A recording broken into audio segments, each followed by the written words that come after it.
my colleague, Raksha Rajya Mantri, Sri Ajay Ji Bhatt, General Anil Chauhan, Chief of Defence Staff, Air Marshal V.R. Chaudhary, Chief of Air Staff, General Manoj Pandey, Chief of Army Staff, Sri Girdhar Armane, Defence Secretary and Secretary, Defence Production, Sri Gaurav Gupta, Additional Chief Secretary, Karnataka, Sri T. Natarajan, Additional Secretary, DDP, ambassadors and the High Commissioners of friendly foreign countries, officers from MOD, friends from media, ladies and gentlemen. It is indeed a matter of the great pride and privilege for me to address this distinguished gathering for eminent worthies from across the globe. I extend my sincere gratitude to you all for your presence in this event. All of you present here are the esteemed representatives of your respective countries. However, I would like to share with you that the role of ambassador is highly revered in our country. Any disrespect shown or harm caused to an ambassador is considered an unpardonable sin. In our epic of Mahabharata, Lord Krishna himself donned the role of the ambassador for Pandava's warrior and conveyed their message of peace to the clan of Kauravas. Excellencies, moving on, please allow me to use this platform to give you an overview of some of the major upcoming international programs in India. As a distinguished audience is aware, India is currently holding the presidency of the G20. The G20 members represent around 85% of the global GDP, over 75% of the global trade, and about 2/3 of the world population. The upcoming G20 summit in India is taking place in the larger context of a major geopolitical crisis, food and energy security concerns, comparatively slower progress on sustainable development goals, mounting public debt burdens, and urgent climate change-related issues. Our endeavor is to build consensus within the G20 and shape the agenda for the more secure, prosperous, sustainable, and just world. We envisage the G20 presidency as an occasion to showcase India to the world, the 3 Ds of India: development, democracy, and diversity. Now, I am going to talk about the 2 events which are organized by the Ministry of Defence, Government of India. The first one is Defence Expo, and the other is the Aero India show. Excellencies, DEF Expo is Indian Defence military flagship biennial event showcasing land, naval, and homeland security systems. The 12th edition of Defence Expo 2022 was recently organized at Gandhinagar, Gujarat, which was a huge success. The DEF Expo witnessed unparalleled participation of over 1,340 exhibitors, business investors, startups, MSMEs, armed forces, and delegates from the several countries. Conclusion of 451 MOUs, Memorandum of Understandings, transfer of technology agreements, product launchers, and orders to domestic business worth rupees 1.5 lakh crore, etc., attest to the success of the Defence Expo. Multiple bilateral and multilateral engagements were also held on the sidelines of DEF Expo 2022. India-Africa Defence Dialogue and the Indian Ocean Region Plus Conclave were organized at the level of defence ministers, which charted out new areas of enhancing the defence and security partnership with our partner countries. Picking up from the recent success of DEF Expo, we are now organizing the 14th edition of Aero India 2023 next month from 13th to 17th February 2023 at Bengaluru in the state of Karnataka. The Aero India is a premier global Aviation Trade Fair, which provides an opportunity for our aviation defense industry, including the aerospace industry, to showcase the products, technologies, and solutions to the national decision makers. The 5-day show will witness a combination of a major aerospace and a defense trade exposition, along with aerial displays by the Indian Air Force. Besides the major entrepreneurs and investors in the defense and aerospace industry, the show will also witness participation by prominent defense think tanks and the defense-related bodies from across the world. Aero India will indeed provide a unique opportunity for exchange of information, ideas, and new technological developments in the aviation industry. I would take this opportunity to invite you to the Aero India show. Excellencies, I recall that we had met, though virtually, in October 2020 for the Ambassadors and High Commissioners Round Table virtual conference for the previous edition of Aero India 2021, which was held at Bengaluru from 3rd to 7th February 2021. The Aero India 2021 had witnessed unprecedented attendance with over 600 exhibitors physically and another 108 in virtual mode. 63 countries, about 3,000 business-to-business meetings were held.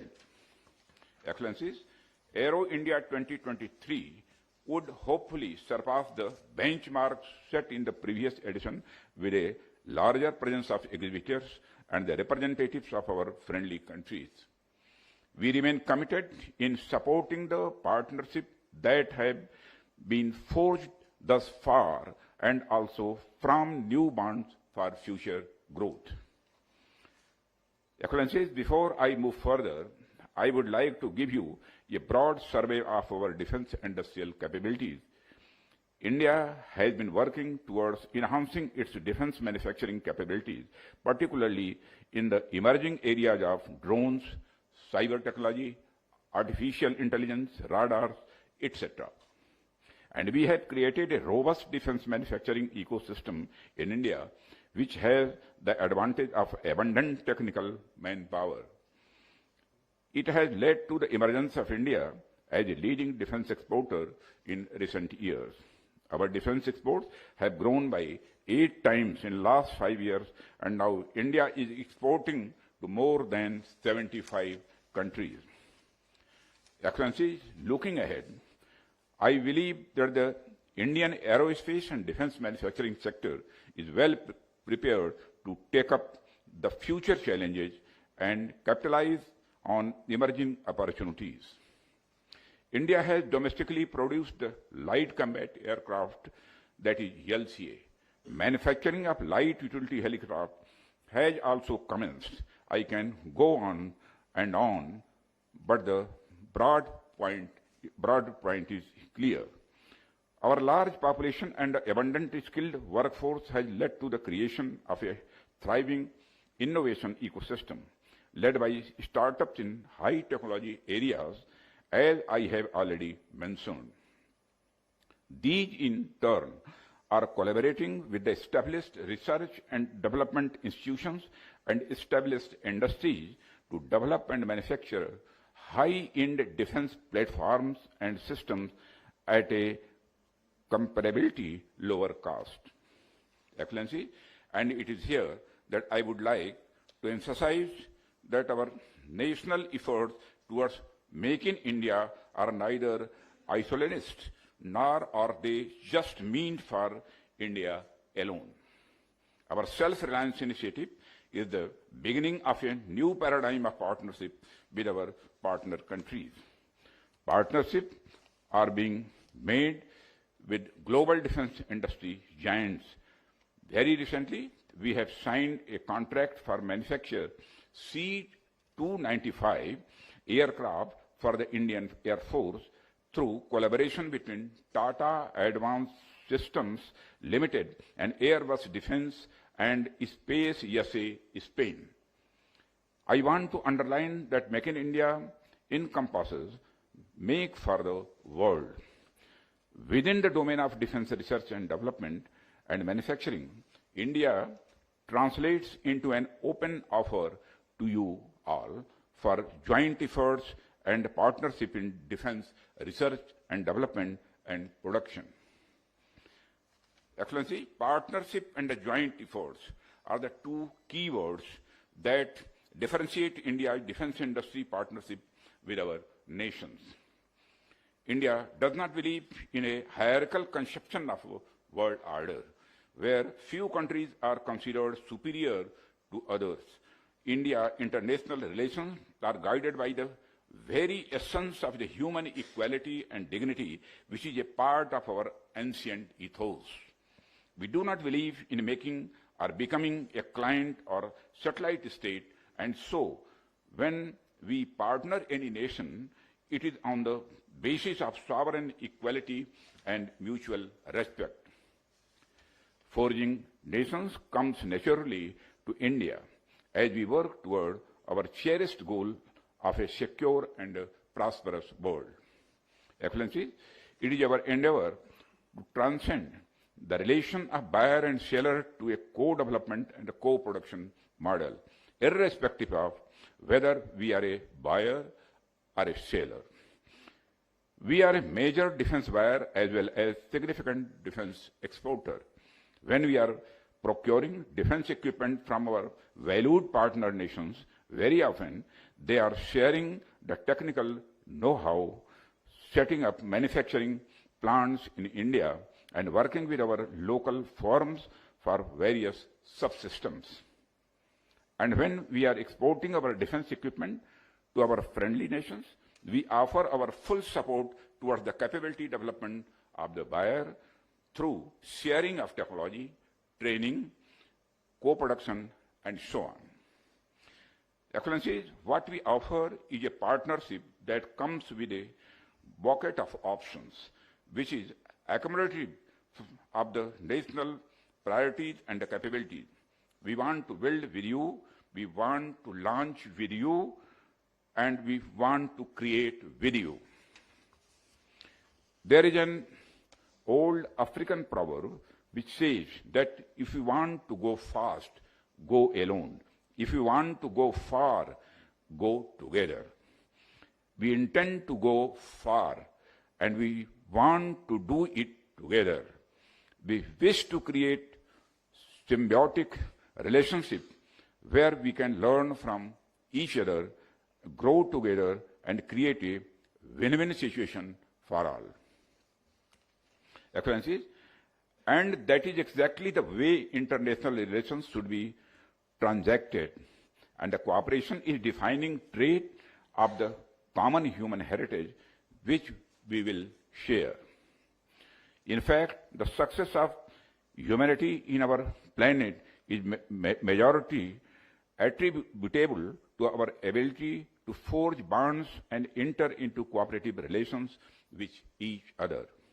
In particular, the ancient Indian thought goes a welcome step further, not merely cooperation for mutual benefit, but the entire humanity is welded into one single family, Vasudhaiva Kutumbakam, which finds mention in Maha Upanishad and is further referred to in the Hitopadesh and other literary works of India, unequivocally propounds the idea that the whole world is one family. Excellencies, before winding up my address, I request you all to encourage your defense and aerospace leadership to visit the city of Bengaluru and the vibrant state of Karnataka, where the upcoming Aero India show is going to be held.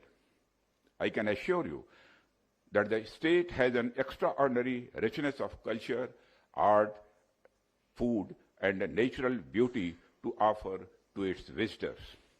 The Indian Ministry of Defense will proactively engage with you all to ensure that Aero India 2023 is organized in a flawless manner, and also that it proves to be a rewarding experience for the participants.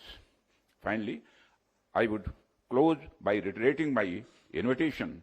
We would be waiting for you during our Aero India 2023 from 13 to 17 February 2023 at Bengaluru, Karnataka. Thank you very much. Jai Hind.